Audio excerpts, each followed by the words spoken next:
Blacks in Technology. Blacks in technology. Blacks in technology. Blacks in technology. Blacks in technology. Blacks in technology.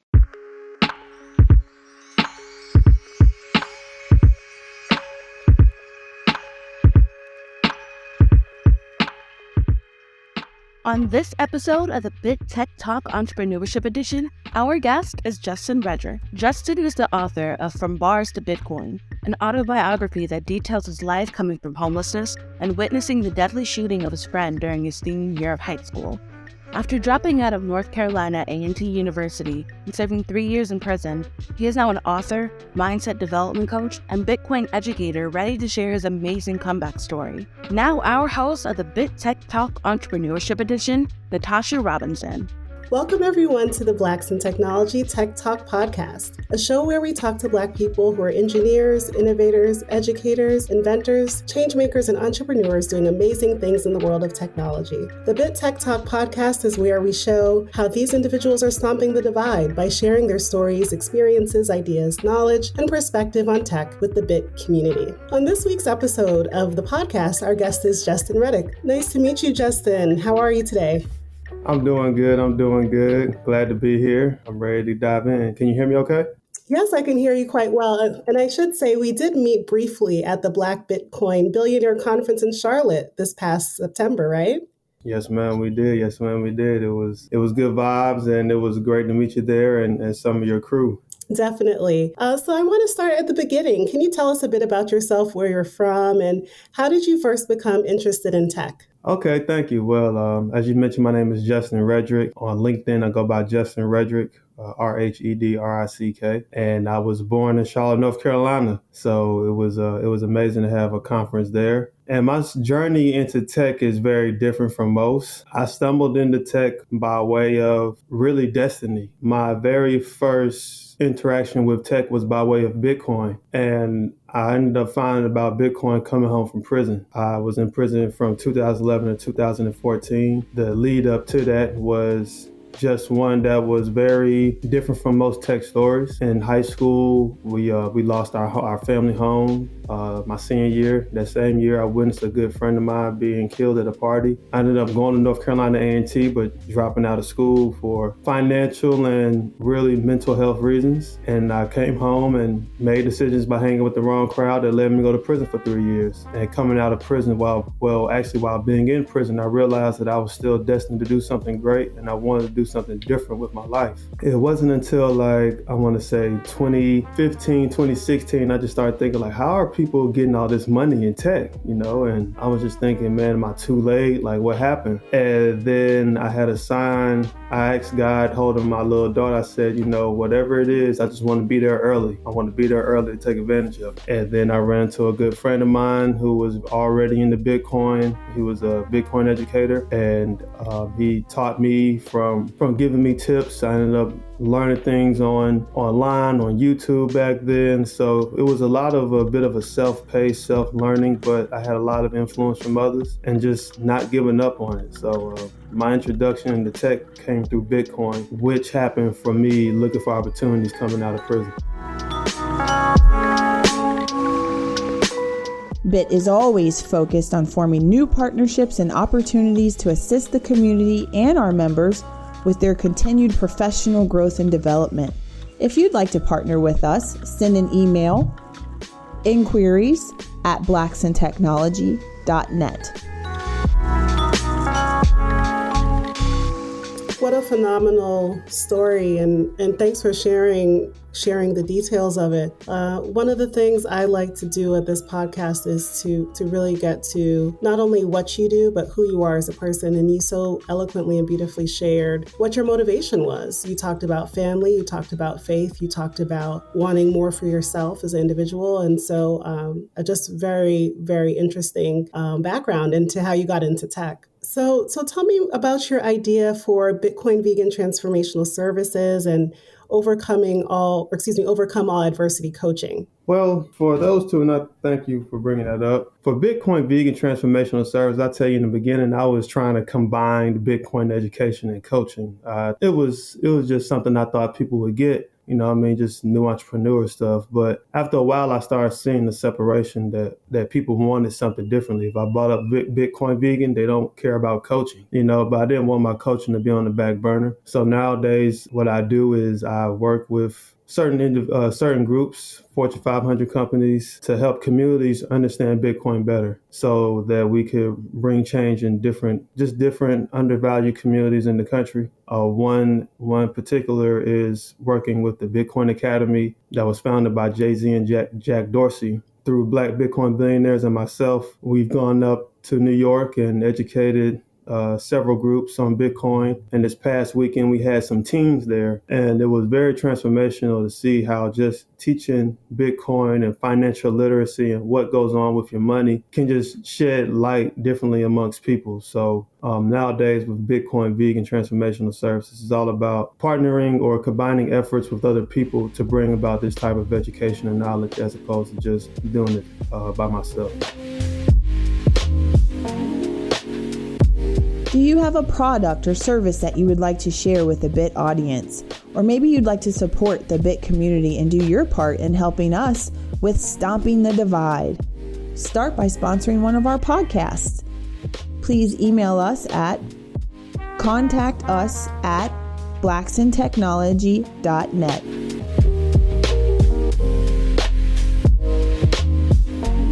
Wonderful to hear that. I know for the Blacks in Technology Charlotte members, for the community I lead here in Charlotte, there is an interest in learning more and understanding some of the basics. And can you think back to when you were first learning it? Like, what were some of the things that you did to help you get up to speed and to understand what it was all about? Well, for me, when I first learned about Bitcoin, it was around $600. And the only way I knew how to learn things, Natasha, was just to hop in there. I knew that if I stayed on the sideline too long that I'll get cold feet. And I never wanted to just be happy with having information that I can have in a conversation. So I knew that I had to get out there. I had to get some skin in the game. And what that might look like is, for others out there, probably buying a little bit of Bitcoin. Like $10, whatever you're comfortable with, and going through that entire process.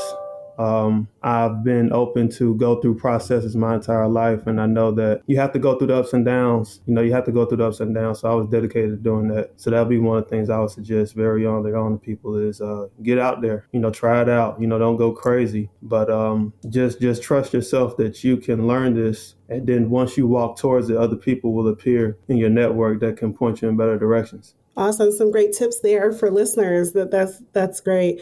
And kind of along the lines of just your journey to where you are today, assuming you do consider yourself to be an entrepreneur, what are some of the bumps in the road that you encountered, if you could describe a little of those and how you were able to overcome those to become more successful? Well, a lot of the bumps in the road for me to overcome are internal. As an entrepreneur and as a coach, I named my practice Overcome All Adversity because all the adversity is within yourself. And the fact that everyone might have different business practices, but it's only a few things truly work. And the one thing I've always noticed to work in the world of development is noticing how if you go deep within yourself and you can face yourself, that the workplace won't be that hard. And I talk about it in my book, From Bars to Bitcoin. I have these called Orca moments, and it'll make more sense if you read the book. But basically it's around knowing that you have to know what the obstacles are of learning, and that you have moments where you have your highs and your lows, but it's the low moments where you must persist through, and you have to you might have a certain expectation about this, like, I expect this just to go straight up, and I expect everything to be good, but you have to realize that there will be different turns there. Things will turn around, things will change on you, and you have to have a good network of people. You have to surround yourself by people who are wanting things to be greater. They want a different level, because everybody's not here to do something great. A lot of people are just here to get a check. A lot of people are just here for the vacation time. So if you're someone that's here to really build out a legacy of something that's long lasting, that can produce for others, then you have to surround yourself with those types of people and be open to learning different skills along the way. None of this stuff I knew before this year. And coming out of prison, it was just like I could go to school and learn everything, or I could learn it in the market while the market is going. So being open to learning and noticing how you learn is very key. And notice the 4 steps of learning is what matters as well. And I believe once people understand like what goes on with them cognitively, they can understand how to press forward outside themselves. Does that make any sense? I couldn't agree more. I feel like in 2020, that was a year of self-discovery for me, where a lot of my anger around racial injustice really surfaced in an ugly way. Mm-hmm. And I had to grapple with what I was going to do with that anger. Was I going to mischannel it in social media, right, and get into arguments with people, or was I going to do something? Which I indulged for a little bit. I did indulge, but it didn't feel good even to get that out there in that forum. So I was like, what else can I do? And actually, it wasn't until at work that I was so used to not bringing my whole self to work, that whole phrase. It was thrust on me where, leaders at work, they were like, how can you help us to navigate this with employees like yourself? We feel like we need authenticity in leadership right now, and none of us have the words or the true sentiments behind how to understand how to help people on a mental level, not just, giving them a time off from work, right? Right, yeah. And it was in those conversations where I was like, first off, I was kind of shying away, like, why me? Of course, I'm, the one Black executive they have, right? So of course they're coming to me. And at first I felt like it was a burden. But then when I stopped to think about it, I was like, this is really an opportunity for me to give back in a way that I never thought I was positioned to do. And as I partnered with some of those leaders and I talked to the handful of Black employees we had at the time, I just discovered something about myself that I didn't know I had in terms of leadership and the capacity to show my empathy and not feel vulnerable at work. Mm-hmm. In a way that I'd never really experienced before. And it was during that period of time when we founded the first Black employee resource group at that company I was with, Progress Software. But then I decided to do something in the community. And that's where I actually connected with Blacks in Technology. I connected with the executive director, I think it was at Afrotech. And from there, we just had a chance meeting. It was all virtual, but we had a chance meeting. And I said, look, I'm ready to do something in Charlotte. I've been here a couple of years, had moved from Massachusetts. I'm ready to do something in the community. And he's like, well, we've been looking to have a leader in Charlotte. So the timing was just amazing. And I say all that to say that, just everything you said resonated in terms of self-discovery. And the part about learning was also very profound for me too, because I thought that I was done with school in the traditional sense. And then I realized in my work in Blacks in Technology how much more learning I had to do as far as how to reach people in the way that I wanted to reach them and help them. And it started off really organic, just conversation by conversation. And then opportunities came up, such as this podcast, and ways for me to really elevate and amplify our voices, which is something I think I'm here to do. Yes, ma'am. So it was just very, like I said, when we made that point about learning, that we're all kind of on a continuous learning journey, right? And just embracing that, I think was a very profound point that she made, and is not just for being an entrepreneur, but universal.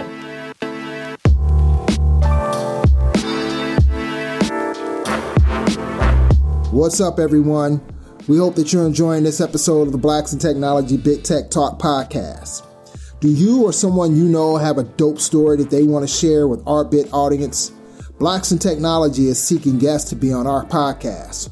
We're looking to highlight the journeys and experiences of Black women and men in the tech industry. So if you know of someone, send them our way.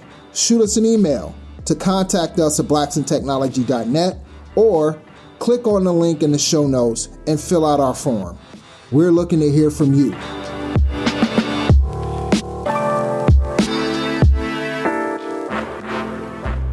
learning is, I remember I heard someone speak, they said, what would you say your superpower is? And I said, it's learning. In prison, we had to learn things that you never knew before. You come out in the world, like everything you learned, you never knew before. Like when a baby is trying to walk, they didn't know to walk before, so I think when people really hold on to that, learning is just a part of living, and you're not going to know everything. If you knew everything, it wouldn't be learning. So, when I just started thinking about that, I knew that one of my callings within my coaching was to influence just how people learn, how they looked at learning, and how sometimes we might have false expectations of it. And coming to grips that learning is something that's continuous is as you mentioned, but it is like one of the first steps I feel to any type of leadership. Because even the leaders have to realize that they operate on not knowing, and they still have to make decisions to move forward. That is for sure. And part of my journey professionally and personally is I've been open to, because I understand that I don't know in certain circumstances, right? And I'm still learning, other individuals who, can inspire me or mentor me. And I'm just curious, did you meet anyone along the way, or do you have certain people that I sometimes refer to as your personal board of directors that you lean on to inspire you with the work that you're doing? Yeah, I've been having coaches in my life since I started this journey, and it'll be hard for me to go through everyone, but I can say for this year for sure, one in particular is a friend of mine by the name of Jamal Tate.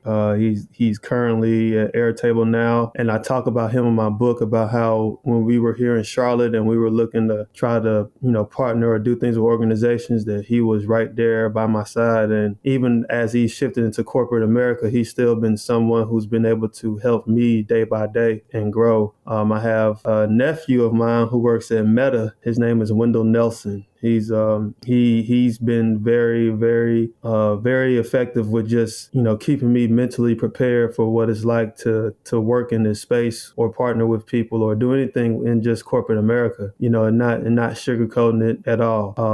And I have my cousin, Rhedrick. He works at Google. And so he's always been my big brother. And he's just been very influential also as well. It's just gripping my mind to understand what it takes to operate at this level. And one other person would be this woman by the name of Stacey Boyle. She authored a book, being more strategic in business. And she helped me develop vision, like what vision looks like on a real leadership level, to understand what conversations on that level will look like. What are people thinking about? Some people are looking at business 5 to 10 years from now. Everybody isn't in the day-to-day swing. So this personal governance board of mine has been very influential. And I'm always leaning on other people for questions that I don't have answers to, and they help you out a lot. And I always look for feedback. No matter how candid or harsh the feedback may be, you need it. And the moment you take that feedback and implement it, that's when the real growth takes place. So you have to have a personal governance board, and you have to have people around you who understand what that next level looks like so you can get there. I couldn't agree more. Yes. And keep it real with you and stick by you through thick and thin. Wow. And really keep you checked. And the part about strategy, it's a good segue, because that was my next question is, where do you see your endeavors in the next 5 years, let's say? I know you said you really, prior to the call, you were talking about your intentionality around the work you're doing this year and building on that. But in about 5 years, where do you see yourself? In 5 years, it's not, for me personally, it's the impact I would like to hope to deliver. As we mentioned before, when I heard about Black ERGs in tech, and just hearing about how a lot of Black employees, they don't feel confident. They don't really know, where are they going to be let go? They don't really feel like they're being developed. And as far as what I've been able to do in Bitcoin and in other places, in the next 5 years, I would love to see the value of Blacks in tech just 10x. I would love to see whether that's in numbers or by the value of the ones that are already here, or it could be both. And for everyone to know, like, there is space for you here. There's space for you here. You'll have to go through some type of work, some type of development. But more importantly, for the next 5 to 10 years, no matter where I might end up being, I want people to see that work that has taken place and know that there's a place for me meet, wherever I choose to be in this world. And it's not just based upon, what I've been qualified or said by others that I should do. And so if that takes place, then we can go to other levels of development, or just building out different branches of business that have not been seen yet. I'm really big on doing disruptive work, which will lead me to Bitcoin. I have an eye for disruption. I always wanted to be an early adopter to things. So whatever that next segment might look like as far as just opportunity of providing more value and development, we can keep it the same, or we can build something that hasn't been seen yet that I probably can't even verbalize at the present moment. But for me, it's just staying the course of providing that value and allowing other people to come up along the way. I am just smiling over here, just listening to that. And I just wish you so much success going forward. And I really do think there is a gift that you have for people who really do need to hear your lessons and your wisdom. And I can think of some employee resource groups like the one I started at my prior employer and even at my current employer that would really benefit from hearing your words of encouragement. And so I'm curious, this is the sales part of the podcast, but how can folks reach you? How can folks get your book? Tell us all your social media handles, all of that stuff. Okay, well, I'll tell you this. I've retired from Instagram. It's way too many. It's way too many fake profiles, man. Like, all the social medias with fake profiles, I have to get off. If you have Bitcoin in a profile name, they're going to have a lot of fakes. So nowadays, you can just find me on LinkedIn, Justin Rhedrick, Rhedrick on LinkedIn. If you want, you can follow me on Twitter at Bitcoin_vegan. My book is on Amazon, From Bars to Bitcoin, and my website, I have, it's a lot, bitcoinvegan.com and oaa.coach. That one is currently being built out as we speak. But if you want to catch me by email, you can reach me at email at justin@oaa.coach, and I'll respond. And if you couldn't get any of that, you could just simply follow me on LinkedIn. I'm sure we'll have some links for everybody to use, and I look forward to speaking to people. I'm very open to talk. I'm very open to sit down for a Zoom. And I'm here. Well, it has truly been a pleasure to speak with you today. And for all of our listeners, thank you for joining us for this edition of Bit Tech Talk podcast. Have a good one. Blacks in Technology. Blacks in technology. Blacks in technology. Blacks in technology. Blacks in technology. Blacks in technology.